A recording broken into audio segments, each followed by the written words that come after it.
As a leader, do you know the real reason your people are not showing up, figuratively speaking, or why they are literally quitting on you? When I ask managers how their employees feel about their work, the company, and their leadership, all too often they simply stare back at me with nothing to say. Damn, is what I'm saying to myself. In this episode, let's talk about the hard truth and facts, along with the tremendous opportunity you have as a manager turned leader to ensure your employees and you are showing up fully, loving what you do, and creating great results together. Welcome to Shedding the Corporate Bitch, the podcast that transforms female corporate executives into powerhouse leaders by showing them how to shed the challenges and overwhelm, along with any fear, insecurity, self-doubt, and negativity holding them back. I'm your host, Bernadette Bose of Ball of Fire Coaching, bringing you powerhouse discussions each week to share tips, advice, and sometimes tough love so you create the riches in your work and life you deserve. Over the last several months, I have talked to hundreds of employees, their managers, and HR representatives working to understand what employees really need to be engaged, what they need from their managers to get the best from them, and what all of them need in order to feel really fulfilled in the workplace and maximizing their talents and skills in the jobs that they have and the future opportunities that they would be given. And the result is this. The result is you and your employees simply want to be seen, heard, developed, appreciated, and recognized for their talents and contributions. So the question that I have for you as a leader is, why is that so hard to give them what they want and need? Why is it so hard to help them be heard and seen and developed and appreciated and recognized? And we're going to break down each one of those when we get to some tips and strategies that you could be using. But before we do, I kind of want to just get into some hard facts and truths when it comes to both the benefits and the impacts of not having your employees engaged or making sure that they are highly engaged. So it's a win-win for everybody. All right. So I'm going to share with you some statistics, so bear with me. We all love statistics, don't we? But according to the Heard and the Heard Nots, a global study of over 4,000 employees conducted by the Workforce Institute at UKG and Workplace Intelligence found the following. Highly engaged employees are 3 times more likely to say they feel heard at their workplace than highly disengaged employees. And it's 92% feel that they're heard if they're engaged versus 30% feel that they aren't heard if they are not engaged. Also, 74% of employees report they are more effective at their job when they do feel heard.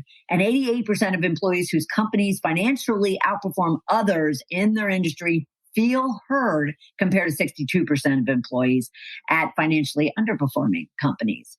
Now, why is this important? Well, it's important because you depend as leaders, you depend on your people to do the work. You depend on your people to show up. You depend on your people to not only get the job done, but in some cases to outperform and exceed what it is that they are assigned to do. And if you are not allowing them to be seen, heard, developed, appreciated, or recognized, then all of a sudden you're taking a hit to whether or not you and they will achieve the goals and objectives that you set out for yourself. So first ask yourself the question, do I want to achieve my goals? Do I want my team to be successful? Do I want my business to be successful? Do I want to be successful? And if you answer yes to all of those, then you simply need to figure out what you need to do differently if it's not working today, what you need to do differently in order to ensure that everyone, including yourself and your employees, are taken care of and are provided the things that they need to get the best out of them. All right. Because if you don't, then you're going to feel some impacts that many organizations feel. And I want to share some statistics around that as well. So according to Benefit News, career development is the number one turnover reason for 22% of people. Now, keep in mind, I had mentioned they want to be seen, heard, developed. That's career development, appreciated and recognized. All right. Tiny Pulse cites a number of statistics around employee engagement and retention. And those start with 79% of people quit a job because of the lack of appreciation. About 50% of people have left a job because of a bad manager. 56% believe managers get promoted far too fast and before they are ready. And 60% say superiors need more management training. 40% of people don't think highly of their boss's performance. I'm going to repeat that one because that one is key. 40% of people don't think highly of their boss's performance. That's a huge percentage and something that every leader should be aware of and concerned about. And 23% are more likely to stick to a job if their responsibilities and roles are clearly explained. Now, what happens when any of those things exist and or they happen, especially to you directly? Well, they land up either checking out, figuratively checking out. So they're not showing up, they're not performing, they're not contributing. It's making your job really, really hard. It's like pulling teeth or wrangling a pack of dogs. And you are kind of struggling to not only help them achieve their goals, that's going to be almost impossible, but you're not going to be able to achieve your goals unless they are fully on board with you. All right. So ultimately, should you not get them on board, should you not find those strategies and those tips, and I'm going to provide you some to kind of help them feel fulfilled, feel valued, feel a purpose, feel like they're contributing and they're part of a team, then you're going to see them walking out the door. And that is going to cost you about 33% of their annual salary as a result of all the time and effort and training that went into them to date, let alone the amount of time and money and resources that are going to be spent on trying to find the replacement, onboard those replacements, and get them working up to a speed at the same, well, maybe better than the previous employee.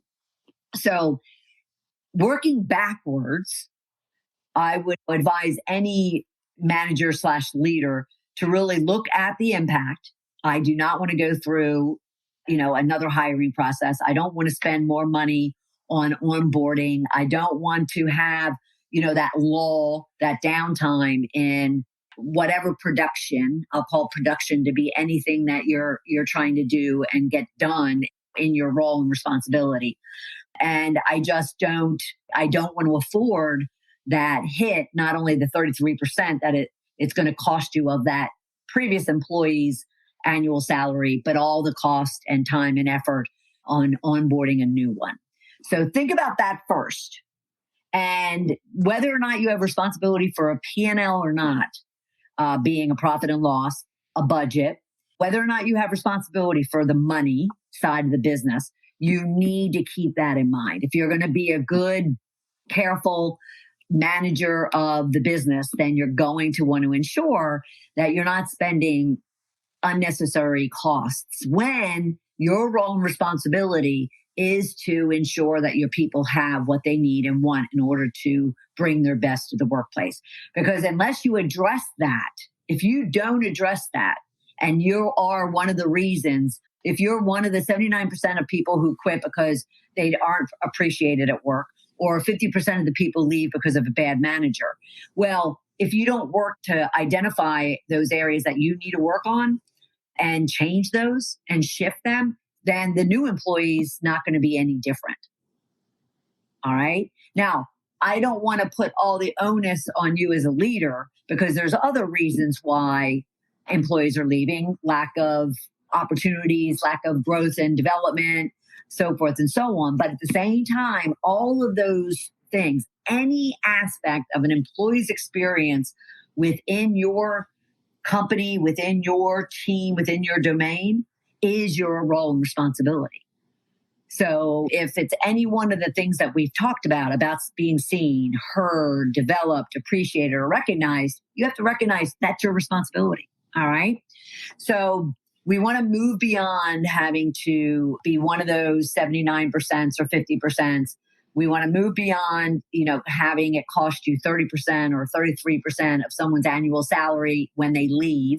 And then additionally, when you have to hire a new person. And we want to find the means to actually, move you forward and move the team as a whole forward. All right.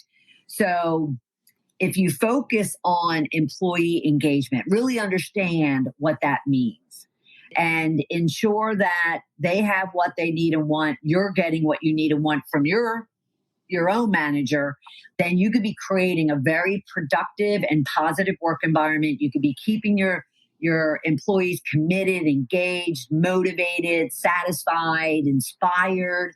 It will elevate everyone's drive to do things bigger, better, different, newer, and that'll lead to overall higher performance and reduced turnover and increased employee engagement. So remember, they just want to be seen, heard, developed, appreciated, and recognized. I'm going to continue saying that over and over throughout this episode so it can kind of get ingrained in you. Like I said, I have spoken to hundreds in just the last 8 or 9 weeks. And the number one thing that they say is, I just want to be heard. And then they go on with all those others. I just want to see my manager in some cases. I just want them to say thank you for the work that I'm doing. Maybe they do recognize me with, a bonus or an award, but that even kind of was 10th on the list compared to just thank yous and recognizing them and appreciating them and even challenging them, the development side of things. All right.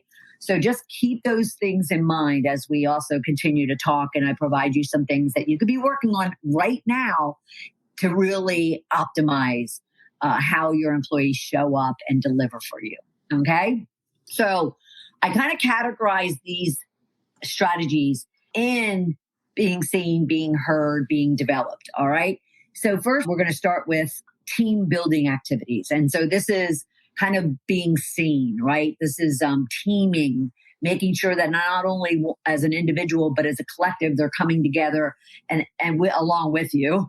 And everyone is kind of getting to know each other. They're learning about each other, not only professionally, but personally. They're challenging each other. They're building trust. A lot of team building activities can be based around trust, can be based around dealing with conflict, can be based around communication and accountability, a number of things when it comes to really team building. All right.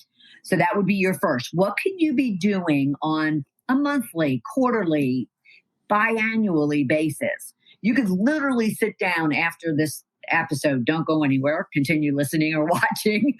But you could literally then sit down and just plot out dates on your calendar, not just simply say team building, and you can worry about the details later. All right. Knowing that that's what they want. Okay. And if you haven't asked them what they really want and need, then this is also an opportunity for you to go and have some conversations with them individually and or in a group. Okay. So team building activities, effective communication. All right. So this is seen and heard. Effective communication. So make sure that you're not only open and transparent with them. And again, if you ask your employees, they're probably going to say to you, I wish they would tell me more. I wish they would involve me more. I wish they would allow me to be part of the decision making. I wish I knew, what was coming down the pipeline and had some sort of foresight as to what's going on our team and in the business as a whole. But it also comes the other way. So it also comes about asking for their ideas, involving them in the conversation, involving them, I mentioned the decision making, involving them in the planning process. But again, effective communication also means making sure they have a safe, collaborative environment, a positive, motivating type of environment where not only can they bring up ideas and opinions and provide you the updates and the statuses and all the technical things that you might be looking for. But they also need to feel kind of safe and protected. You have their back when it comes to raising up issues or concerns or risks or conflict that they might be dealing with. You don't want to be that type of person where your employees are scared to come to you, or they don't trust that you're going to keep it in confidence, so forth and so on.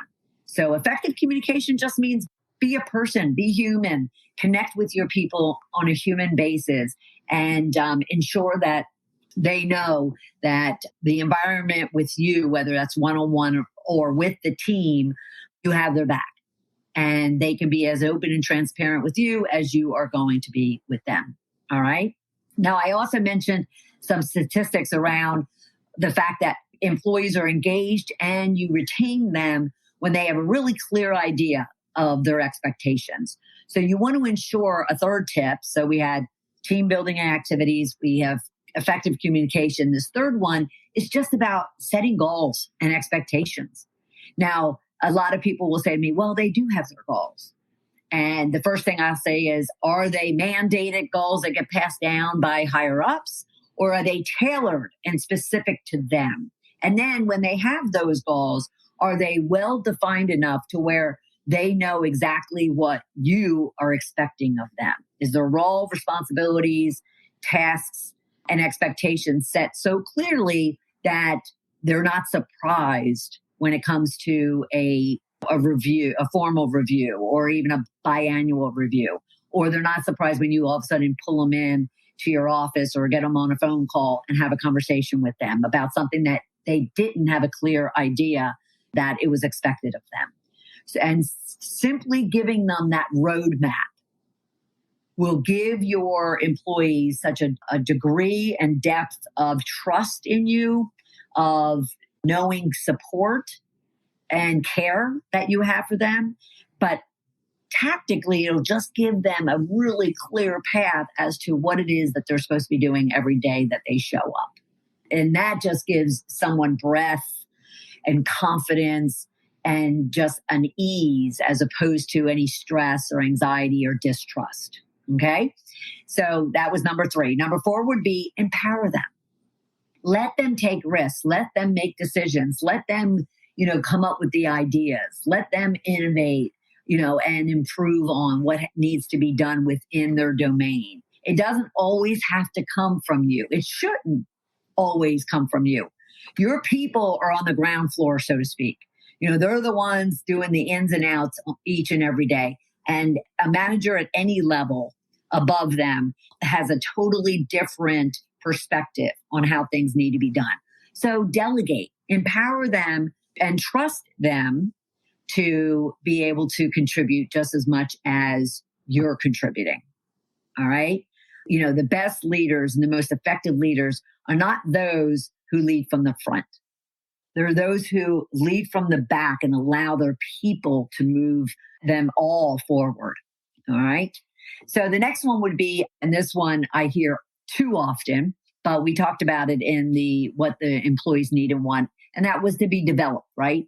So it's the growth and opportunities that you could provide them. Now, it doesn't necessarily always mean that they want promotions, advancements. It could simply mean they want a new assignment. They want to try a different skill set. They want to use their personal passion or talent in the role that they're playing.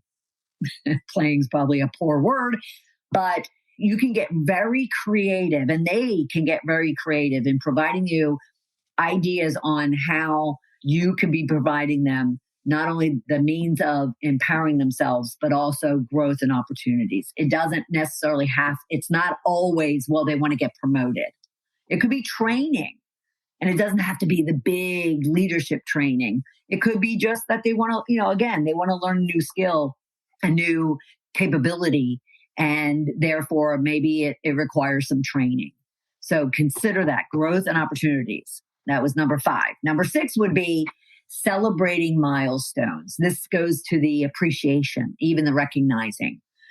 Too often, I remember in corporate, 1 minute, literally 1 minute, we would be closing, a big deal, and we'd be getting, my part of it was, the professional services contract for the services and support we'd be providing and start to implement. And it would be big. I mean, we're talking like millions of dollars. And 1 minute later, the common phrase was, "What are you going to do for me today?" So that's all fine and good. We all get that when we're at work, it's business. At the same time, celebrate the small and big wins. Celebrate the milestones that an individual makes as much as the team makes, as much as the company makes as a whole. Don't just let them, go by without that appreciation and or even that recognition, whether that's, a big award or it's just a simple thank you. I really couldn't believe, actually I could, but it was prevalent when asked, these employees that I mentioned I had been talking to over the last several months, when asked kind of what would be meaningful recognition to you? And their number one response was not money, was not even, materialistic or quantitative. It was simply say thank you. Send me an email and say, good job. Call me out and, with a group and just say, hey, Joe, I was really pleased with X, Y, and Z. You can fill in the blank. So, again, celebrating milestones doesn't have to be the fact that you buy lunch for everybody, although you could. Because again, go back to team building activities. Your employees, especially if a lot of them are remote, whether that's full-time or even part-time, find opportunities to, bring them together and celebrate the big and the small wins. Okay. Now, I want to mention that milestones could also be, and this was something that actually surprised me as well. It also could be the fact that they want to know not only new employees, and that's a milestone. Somebody comes on board and is a new employee, but they want to know anniversaries. They want to know work anniversaries. Someone's been here for 5 years, 20 years, just a year, birthdays, so forth and so on. All right. The next one would be, number 7 would be continuous improvement. I'm huge on this, not only for myself, but for my clients. I've come from the belief that we are on this earth to be learning and growing and making mistakes and growing and trying new things, making mistakes and growing until we are 6 feet under. And your employees, one great way to keep them engaged and committed and motivated is to ensure that they are continually learning and growing, continually making mistakes and learning from them, continually, showing up and wanting to do even more. So going back to those goals and expectations we talked about, you could start them on a goal at the beginning of the year, but then, change it up a quarter in or half the year in or 3/4 of the year in, based on kind of how they're progressing, what they're bringing to the table, what you're learning about them, even their external passions and hobbies that may have some relevance to the work that you're doing, but continually give them opportunities to improve. Okay. And number 8 would be work-life blend. I don't believe in balance. Work-life blend. Find ways to, really ensure that everyone's taking care of themselves and their families. And one of the things I walked away with over the last several months from all this work that I've been doing, basically focus groups for an organization, learning really from their employees, like I said, managers and HR, what they need and want. But the one thing that I just walked away, just my heart was glowing, was they just really appreciated and just really revered the people aspect of their work, their personal people aspect of their work. And what I mean by that is, regardless of their feelings and their challenges or issues or opportunities with their managers, as I mentioned much earlier on, there's a good percentage of people that leave their jobs because of their bosses, their managers.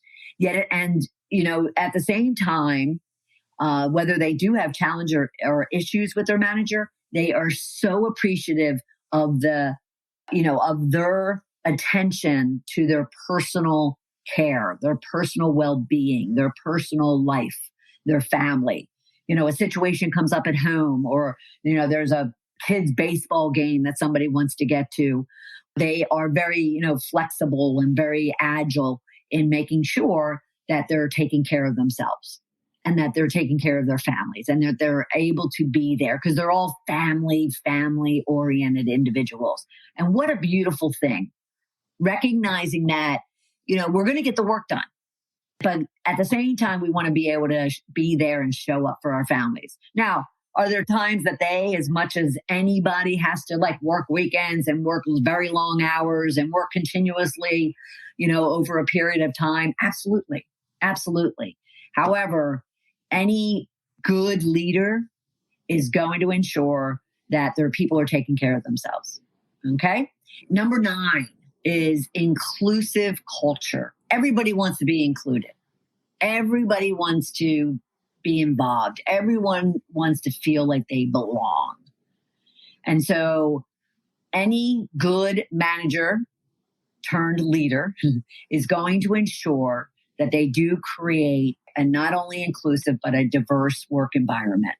Now, that not only has to do with, whether or not there's different races and different cultures and different people with different backgrounds on the team, but it also means that they're willing to hear from everyone to ensure that they're leveraging and learning about all the different perspectives and opinions and views and beliefs and values and traits and backgrounds and cultures of the individuals that are on their team. And so that diversity and that inclusion will make any one of your employees feel engaged, important, valued, and belong. And so if you can build that inclusive culture on your team, again, why is it so hard? Why? Well, then you'll just steamroll ahead in making yourself and your team very successful. All right. We talked about recognition and appreciation. That's actually number 10. But again, the simple, thank you, the simple acknowledgement.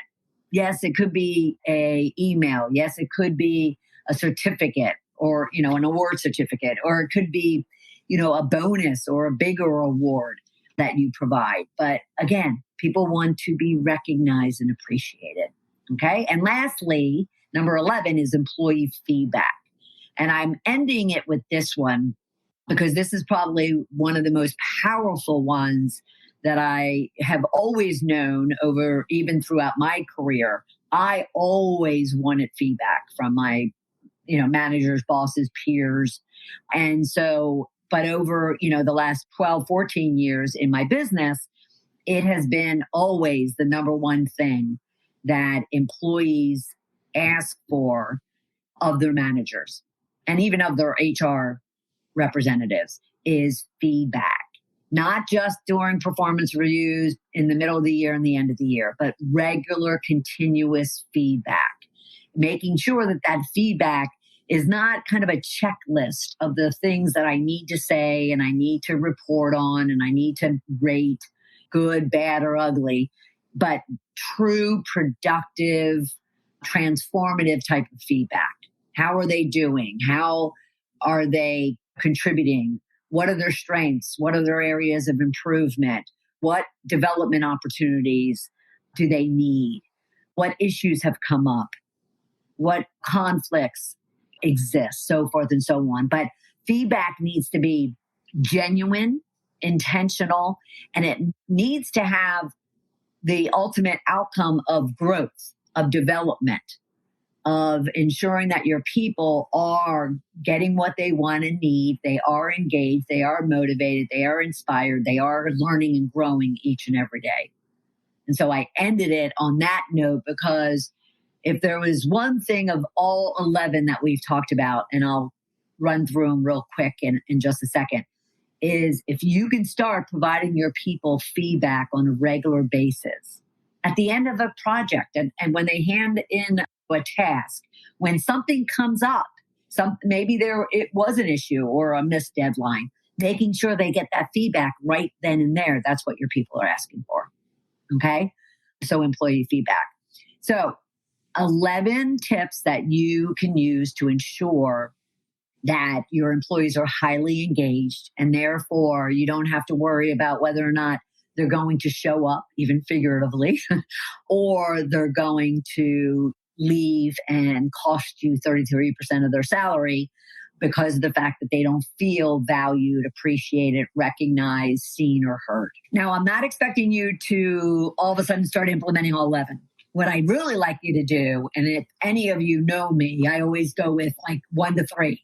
Pick 1 to 3 of these tips and strategies that you can start working on. You can start really focusing and being very attentive and intentional about them. And trust me when I say you will transform yourself and your team. Okay? So the first one was team building activities. Number 2 was effective communication. Number 3 was clear goals and responsibilities or expectations. Number 4 was empowerment. Number 5 was opportunities for growth. Number 6 was celebrating milestones. Number 7 was continuous improvement. Number 8 was work-life balance. Number 9 was inclusive culture. Number 10 was recognition and appreciation. And our last one, number 11, a bonus one, was employee feedback.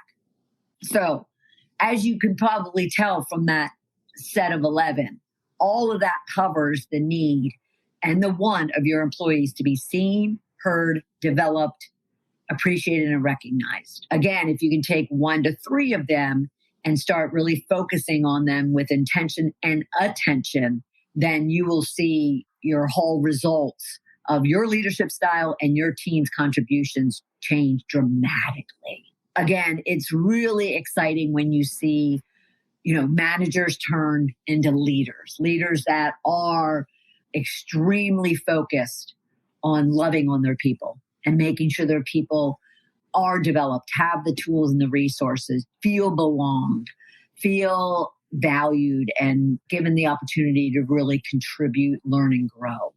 And I know you want that for them and for yourself too, because I want to end this on the note that these are the same needs and wants of you. Sure, I heard all of these things from all of these employees over the last 12, 14 years, and especially over these last several months.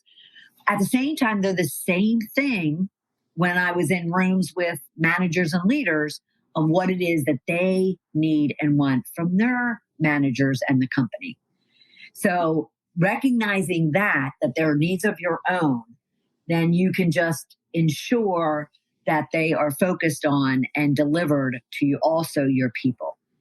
And it's a beautiful thing when one win supports another win and you get a win-win, right? I'd love to hear your thoughts, or maybe you have a question in regards to our conversation today. So feel free to go over to LinkedIn and leave me a comment, send me a private message, or look for any one of our posts out there. And I'd be more than happy to get you back a response or even some special tips and strategies for yourself. And if you want some guidance on how you could put together a employee engagement plan for yourself, as far as leveraging 1 to 3 of the 11 tips and strategies that we talked about today, then feel free to book a call with me. Go to coachmebernadette.com/discovery call and let's talk. And I can get you laser focused on what you could be doing to drive employee engagement and your effectiveness within your team today. All right. Thank you so much for being here with me. And I will look forward to having you right back here next week. Take care, everyone. Bye.